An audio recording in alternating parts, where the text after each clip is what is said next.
Bom dia, alunos! Hoje nós vamos dar continuidade ao estudo de funções. Estudo do domínio de funções reais. Estudar o domínio das funções reais significa basicamente obter os valores de x que fazem com que a função em questão exista. Sim, porque em determinadas situações existem as chamadas impossibilidades matemáticas, e é dela que nós vamos aprender a fugir hoje. Para atingir esse objetivo, nada melhor do que fazer uma série de exercícios para compreender melhor o assunto, não é mesmo? Estudo do domínio das funções reais. As funções reais devem ser caracterizadas de acordo com algumas condições essenciais. Nós estudamos basicamente os dois conjuntos, o domínio e o contradomínio, e a sua expressão y igual a f de x, que associa a cada valor de x um valor de y no contradomínio. Condições de existência. Através de alguns exemplos, mostrarei como determinar o domínio de uma função, isso é, descobrir quais os valores numéricos que a função não pode assumir para que em suas condições de existência não sejam afetados. Vejamos, f de x igual a raiz de x. Então, se x for igual a menos 4, por exemplo, f de x é a raiz de menos 4. Isso é um número complexo, então isso vai fazer com que a função não exista. É o que nós chamamos de inconsistência matemática. Já se f de x igual a 1 sobre x, se x for igual a 0, nós não temos divisão por zero. Então, novamente, nós vamos cair numa indefinição matemática, uma inconsistência. São a esses valores que nós queremos fugir. Nós não podemos ter raiz quadrada de número complexo ou divisões por zero. Então, observe que para x igual a menos 4 e x igual a 0, as funções acima não apresentam resultados com valores reais, ou seja, os seus resultados não estão no contradomínio dos reais. Logo, nós dizemos que, para esses valores de x, a função não existe para x tal que x seja real. Cálculo do domínio de uma função. Vamos observar a função f de x igual a x mais 2 sobre x menos 1. Nós temos o problema de ter um x no denominador. O que nós vimos anteriormente? Que no denominador não pode ficar zero. Logo, neste caso, para o denominador não ser nulo, nós temos que fazer a expressão x menos 1 diferente de zero, resolvendo essa inequação x diferente de 1. Portanto, o domínio x ele pode ser qualquer número real, tal que x seja diferente de 1. Nós podemos expressar usando a sentença matemática entre chaves ou a notação dos reais menos o valor 1. Vamos ver um outro exemplo. f de x igual a raiz de 4x menos 6. Como vimos anteriormente, o valor dentro da raiz ele não pode ser negativo, por estarmos tratando de uma raiz quadrada. Logo, 4x menos 6 tem sempre que ser maior ou igual a zero. Logo, 4x tem que ser maior ou igual a 6, x maior ou igual a 6 sobre 4, x maior ou igual a 3 meios. Portanto, o domínio da função pode ser qualquer valor real, tal que x maior ou igual que 3 meios. Vamos ver um outro exemplo de cálculo do domínio de uma função. f de x igual a raiz cúbica de 3x menos 9. Repare que agora o índice da raiz é um número ímpar, não é mais uma raiz com um índice par. Neste caso, o radicando, por ser um número ímpar, nós podemos ter um número negativo no radicando. Pode ser nulo ou positivo. Isso é, 3x menos 9 pode assumir qualquer valor real. Portanto, o domínio da função é real. Repetindo, toda vez que o índice da raiz for ímpar dentro do radicando, nós podemos ter números positivos, negativos ou nulo. Outro cálculo do domínio de uma função. F de x igual a raiz de 2 menos x sobre raiz de x mais 1. Neste caso, nós temos que aplicar as condições de existência tanto no numerador quanto no denominador. Então, essas restrições podem ser calculadas da seguinte maneira. Para a raiz quadrada de cima do numerador, nós temos que fazer que 2 menos x tem que ser maior ou igual a zero, porque novamente o índice da raiz é par. Por outro lado, no denominador, nós temos que o radicando é x mais 1. Logo, x mais 1 tem que ser estritamente maior que zero. Então, nós vamos resolver as duas equações. As duas inequações. Para a primeira inequação, 2 menos x maior ou igual a zero. Logo, menos x maior ou igual que menos 1, x menor ou igual que 2. Porque ao multiplicar por menos 1, eu troco o sinal da incógnita e o sinal da inequação. Para a segunda inequação, a inequação do numerador, x mais 1 tem que ser maior que zero. Logo, x tem que ser maior que menos 1. Repare que na inequação do numerador, 2 menos x maior ou igual a zero, eu posso ter o zero na raiz. Já no denominador, eu não posso ter o zero, por isso eu coloco estritamente maior que zero.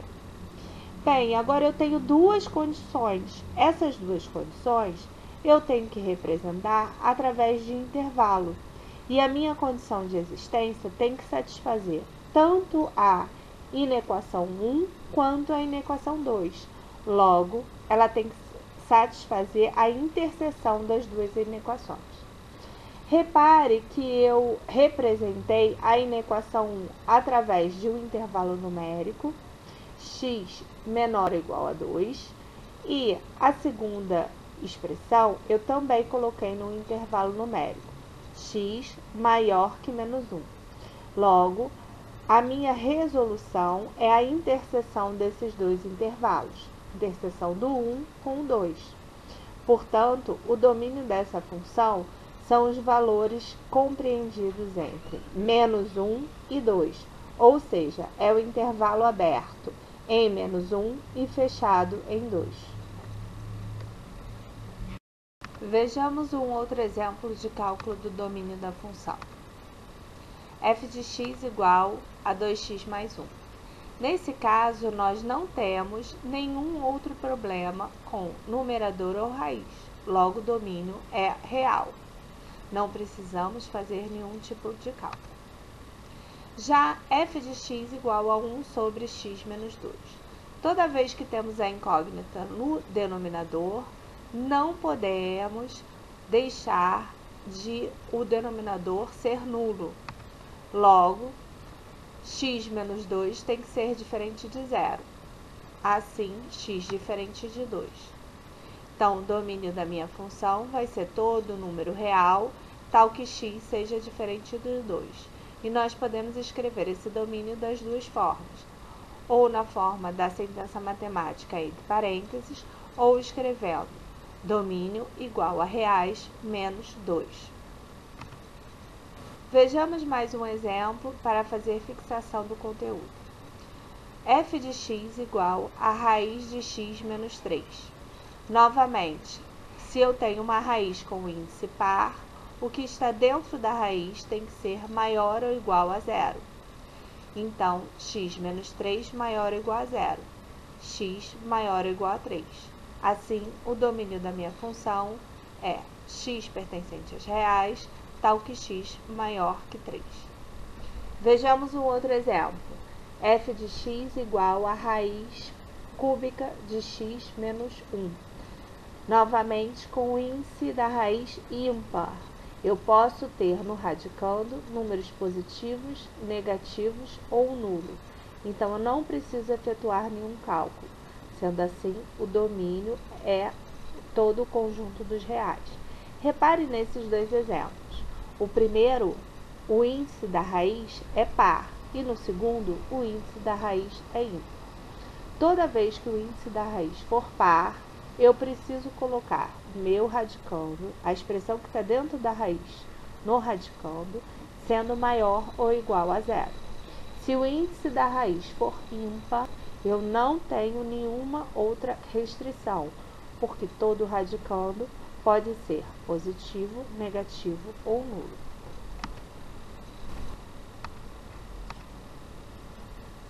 Um outro exemplo. F de x igual a 2 sobre raiz de x mais 4.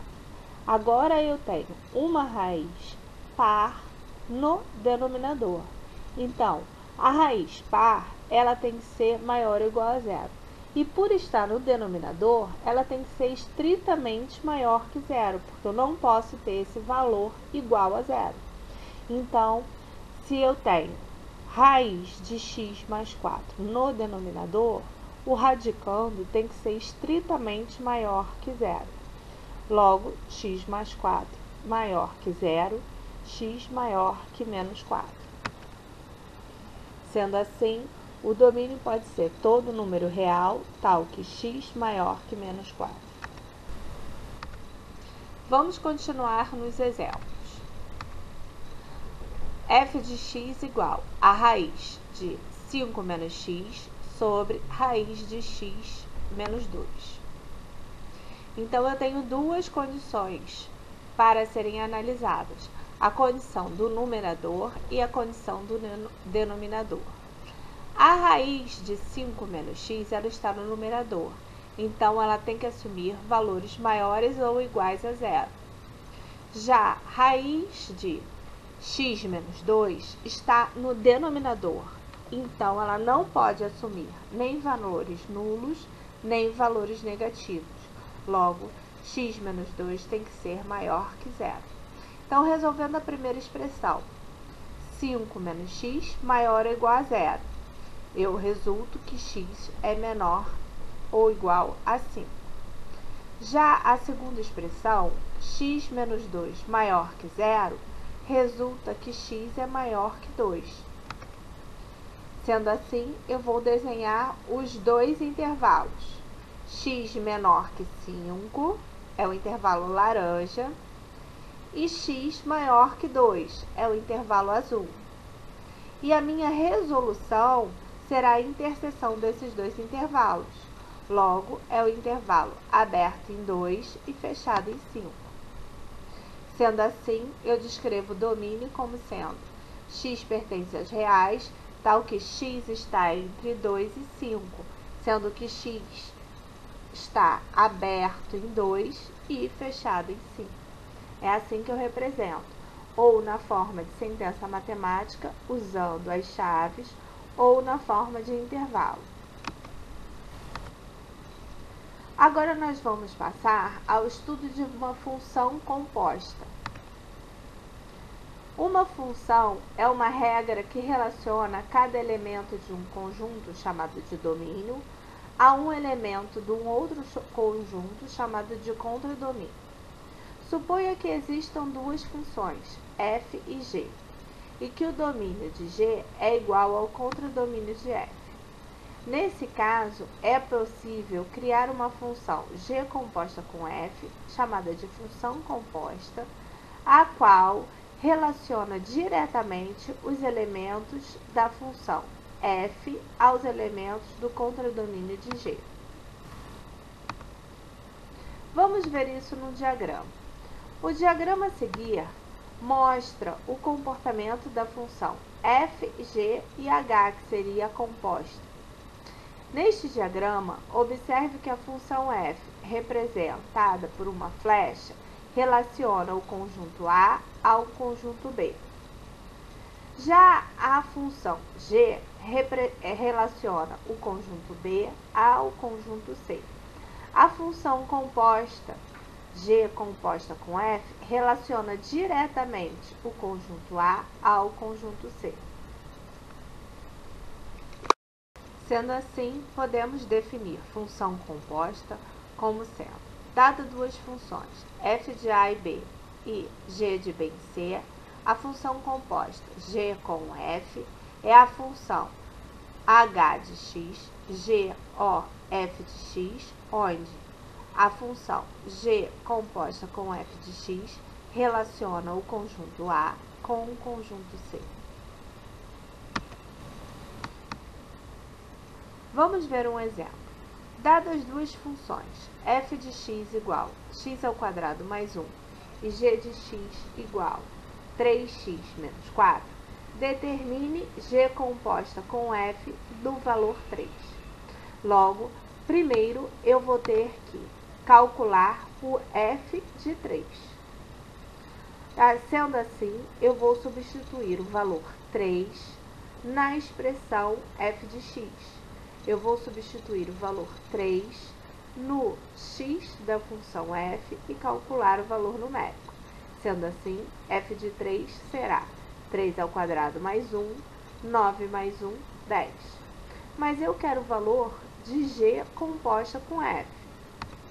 Então, eu vou substituir o resultado da expressão acima na expressão de g. Então, como o resultado acima foi 10, eu vou calcular g de 10. G de 10, eu vou substituir o valor x igual a 10 na expressão g de x igual a 3x menos 4. Ficará, então, 3 vezes 10 menos 4, que é igual a 30 menos 4, 26.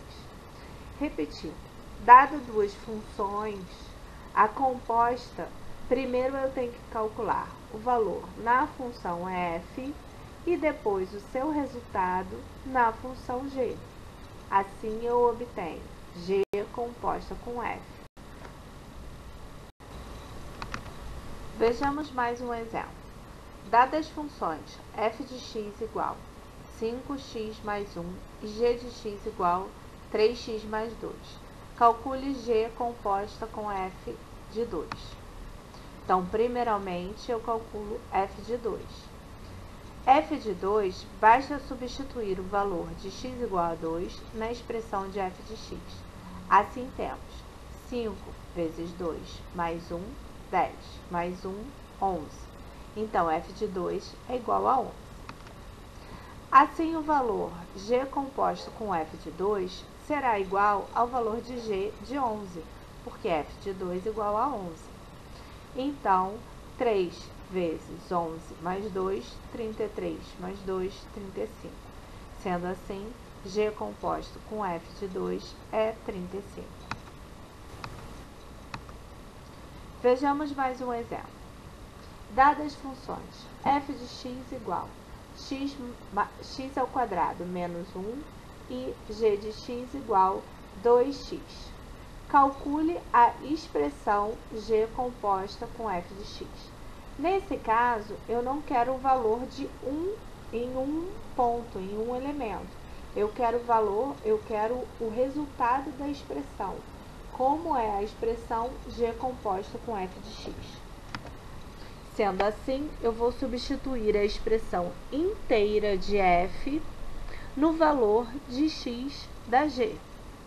A expressão de f diz que f de x é x ao quadrado menos 1. Então, eu quero calcular a g da f de x, ou seja, a g de x ao quadrado menos 1. Então, eu vou ter que pegar toda a expressão x ao quadrado menos 1 e colocar no valor de x da g. Então, a expressão da g diz que nós temos que pegar o x e multiplicar por 2. Logo, resulta em fazer 2 vezes x ao quadrado menos 1. Usando a distributiva, 2 vezes x ao quadrado menos 2. Então, essa é a expressão g composta com f de x. Vejamos mais um exemplo. Dada a função 5x e a função g de x igual a 3x mais 2, calcule a expressão g composta com f de x. Novamente, nós vamos substituir toda a expressão f de x no valor de x da g. Então, vai resultar em 3 vezes 5x mais 2. 3 vezes 5, 15. Então, a expressão g composta com f de x é 15x mais 2. Agora, para fixarmos o conteúdo, nós vamos continuar fazendo os exercícios da apostila. Módulo 1, capítulo 2. Página 25, exercícios 24, 25, 26. E página 41, exercícios 41, 42, 43 e 44. Depois, eu irei disponibilizar o gabarito dos mesmos para que vocês façam a conferência. Um abraço, fique com Deus. Em breve nós vamos nos encontrar.